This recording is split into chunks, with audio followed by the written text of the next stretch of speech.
मौलाना मारे तो मौला नहीं मार सकता पैना।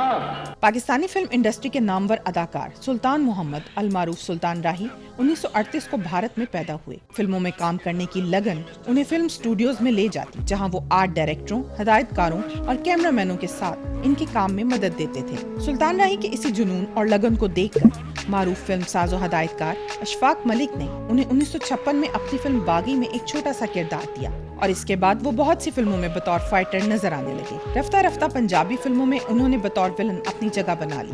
मारूफ फिल्म साज और हदायतकार असलम डार की फिल्म बशीरा में सुल्तान राही को पहली बार हीरो का टाइटल रोल मिला, जिसने उन्हें फिल्मी दुनिया में नई पहचान अता की। नामवर बनने के लिए छोटे से छोटे काम से स्टार्ट लेना चाहिए और उसमें रहना चाहिए। बशीरा के बाद फिर मैंने पिक्चर की वहशी जट, हसन अस्करी साहब ने उसका एक कैरेक्टर बना दिया गंडा।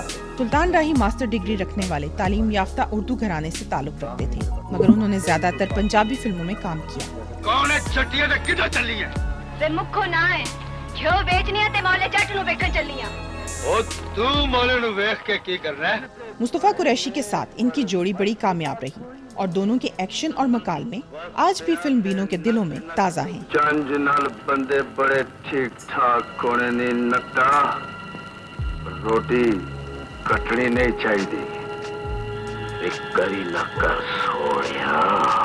मेरी पहली फिल्म भी उनके साथ थी और आखिरी उसकी फिल्म भी मेरे साथ थी।